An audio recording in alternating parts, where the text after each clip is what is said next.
Okay, you know what we all desperately need? We need revolutionary optimism. And of course, I've been saying that for quite some time, and a lot of people are probably saying that. But we need to really truly practice the vision, right? And I believe, just like Lenin did, that we need revolutionary and proletarian and socialist ideology, and we need to start working on it. We should have started yesterday, but if we can start today, that's better than nothing.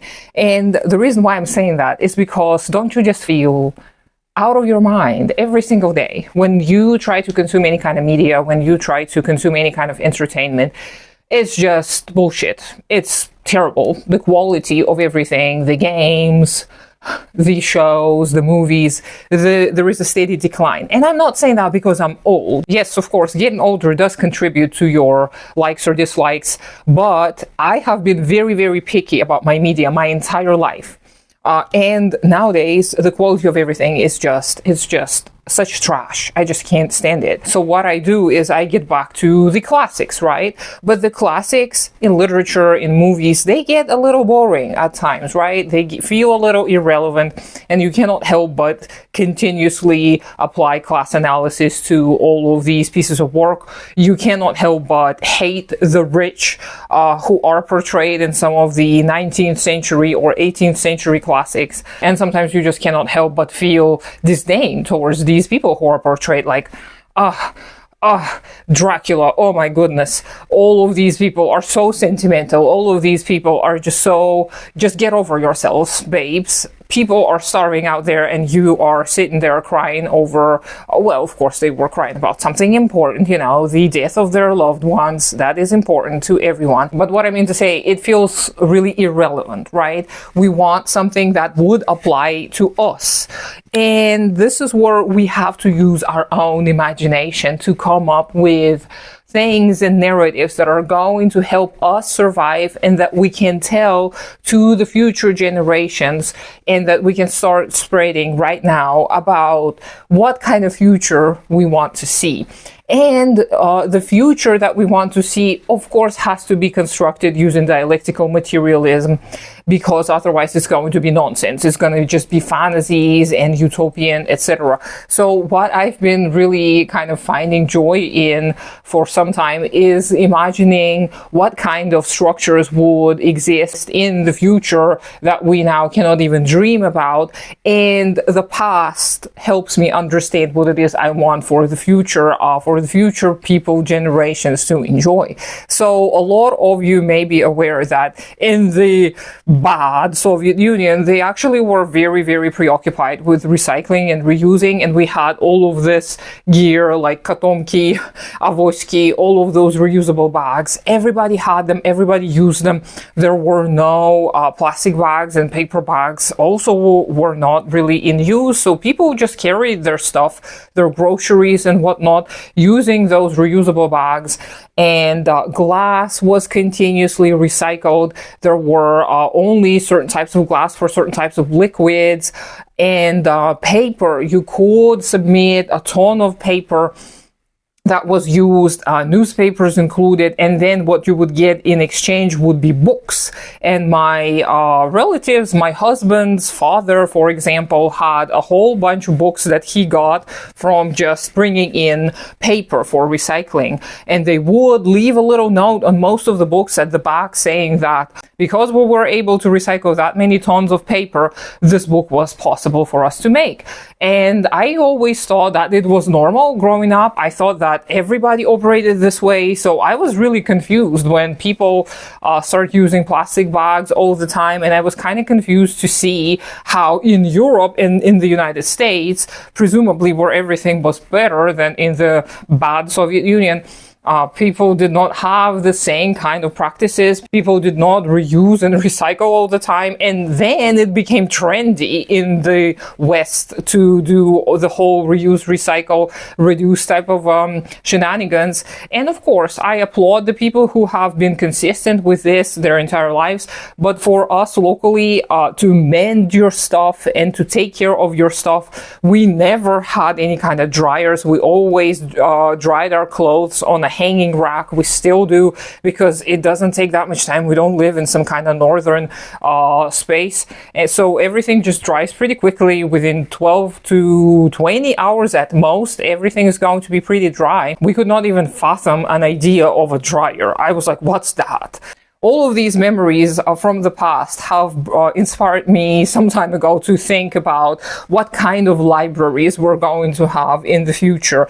And I am really excited about the possibilities of libraries of everything. I wish we had libraries of absolutely every single thing, which of course they would not be considered libraries. There would be names, specific names for such things. But for example, I love diversity in, clothing and attire and all of that. Of course, part of it is a trauma response to the terrible world we live in. But still, I love the art of, dressing up. I love the art of decorating myself, but I hate to be wasteful. So of course, thrift stores do provide me with an opportunity to do it a little bit more ethically, but still, I don't want to keep all the stuff in my house. I don't have the space. So what I wish happened in the future was we would have allocated spaces to bring in all of the stuff that we don't need.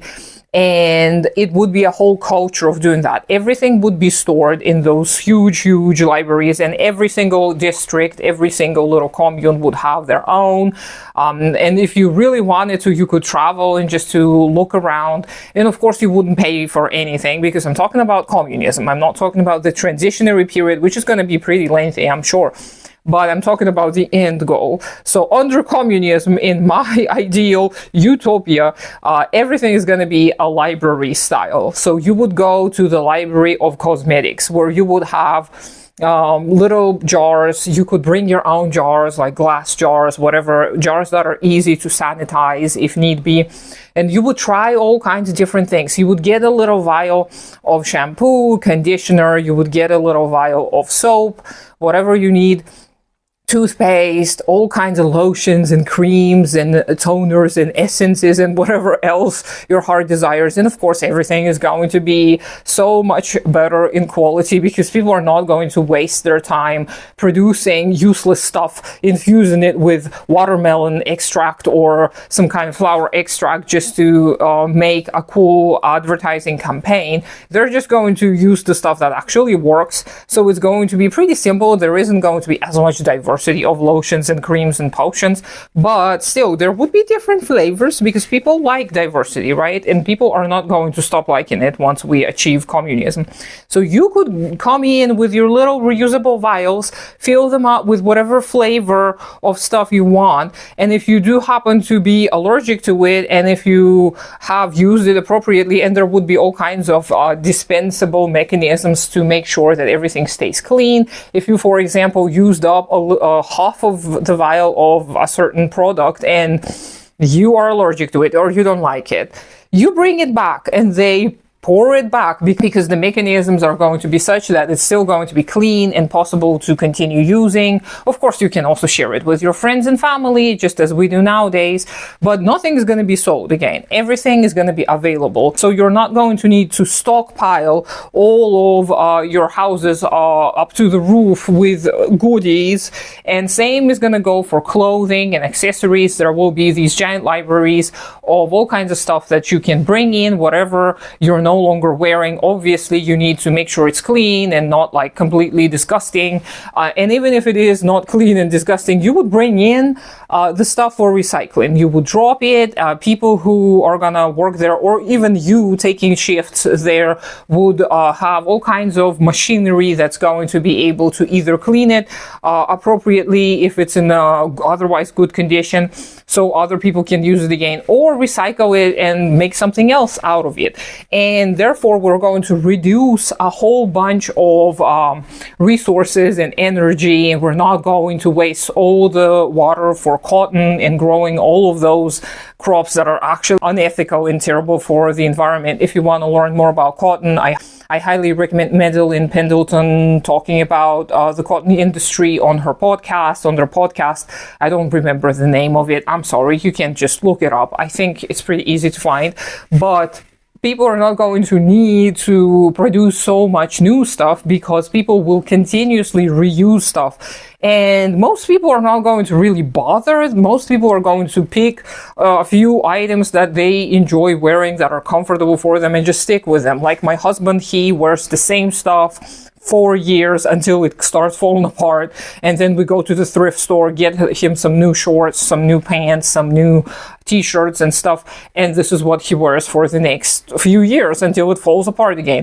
But there are people like me who love diversity, who love something, a little bit of new stuff every now and again, and I really hate stockpiling all these clothes. I really hate all this guilt and all of this confusion that I create for myself. And also the fact that when I want to get rid of some of the stuff, maybe because it's no longer suiting me, and it's no longer fitting in my lifestyle, etc., I have very few means of actually ethically getting rid of the stuff. I've been to swaps, I've been to thrift stores, I've talked to a lot of people, and it's pretty hard to actually make sure that your clothes get utilized appropriately. Yes, of course, many thrift stores and secondhand stores, they would accept nice clothes and they would resell them. They would give you a little bit of money, but they would resell it usually at a much higher price. I'm not exactly sure if they do this here locally. I haven't really sold anything through thrift stores. I sold things to individual people. But I am still a little bit hesitant about this. And also, I don't really need the money often. What I do want is to make sure that the people are not just taking because it's for free or very cheap. I want to make sure that these garments actually get some use out of it, because I hate them just gathering dust on my shelves. So with the system of the libraries that I am proposing here, you're going to never waste anything, because everything you can put back on the shelves, it's going to be professionally cleaned using all kinds of advanced machinery, so nothing is going to go to waste. And of course, culturally, people are not going to want trendy, new, fashionable things all the time. I'm sure even people like me are going to become a lot more tame.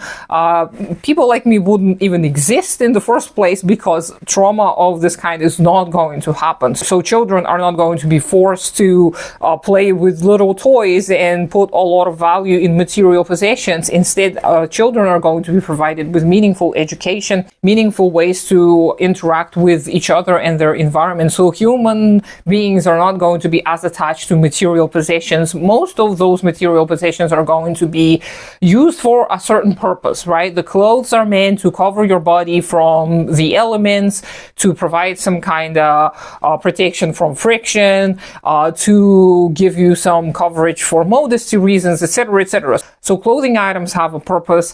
Accessories, of course, don't have as much. It's just decorative, right? But people, I'm almost sure, are not going to not need decoration. So, of course, accessories are still going to be a thing. But again, if you wear something for some time and things like this, they don't really get soiled much. It's not like I'm sweating a ton wearing my chokers and stuff. So you can always clean it and reuse it, give it to someone else who's going to use it. And the things like this are going to have a very, very, very long lifespan. And because of all the technology that we'll be able to create, because we will have free time, we will no longer pursue profit, etc., we're going to be able to develop all of these amazing technologies that will help clean everything, maintain everything, and not continuously produce and waste all of those precious resources that we have. So this is my little pitch for libraries of everything. I want everything to be in a library in the future, and I know I'm not going to live to see the day when it happens. I know some stores in Europe started selling, soap and shampoo in those giant dispensers. You come in with your little vial and you fill it up, and this is considered to be much more ethical, which I agree, but in the modern conditions, it's much more limited. Not everybody has access to this, and people generally cannot be sure if everything's going to be cleaned appropriately, because the workers are not going to be paid enough to maintain all those giant vats of shampoo and conditioner. So you never know what kind of mold is going to grow inside, because again, it's capitalism. It doesn't care about your health, doesn't care about your well-being, nothing but profit. So nowadays, of course, some of those ideas are already beginning to emerge, but just as I said before, these are mostly not new ideas. People used all kinds of methods to reuse and recycle and to consume less out of necessity, out of poverty. A lot of my grandparents, they would mend their clothes, even when they started having access to a lot of the more modern pieces of clothing and stuff. But they were so used to a certain garment that they would mend it until it was patches and nothing else. And men did that. My grandfather did that. He was actually the mender in the family, just like my husband is in our family. So it is natural, it is normal for people to want to continue using objects because we intuitively understand that it is not the newness of the thing. It is the quality of the thing, the love and care that is put in the thing by the people who did not produce it under terrible circumstances. And of course, nowadays, everything is produced in pretty much exploitative, terrible circumstances. So it's not going to last as long. The quality is necessarily going to suffer, and planned obsolescence is a thing. So this is very unfortunate, but I do want everyone to start thinking, to start envisioning the future. Because my little fantasy about the libraries of everything, it really helps me ground myself, and it really helps me see what it is I am trying to organize for. And there's a little bit of hope that I feel when I just imagine all of those different mechanisms, all of the logistics and all the details about how it's going to be done in the future. So I'm sure everybody has fantasies like this. So please share them. You don't have to share them with me if you don't want to. You can share them with your comrades. You can share them with your friends and family. You can talk to people about what can be done better in the future when we are not bound by the profit incentive. Because it is absolutely essential that we keep up not only the fight against the injustice, but we also keep up the hope and the dreams, because we have to fight for something. It is best to fight for and not against. So let me know what you think. I hope you have a great day today. Consider supporting me on Patreon. Do take care of yourself and your community first. Subscribe to me on all the social medias, even though I don't do much there. And I'll talk to you sometime later.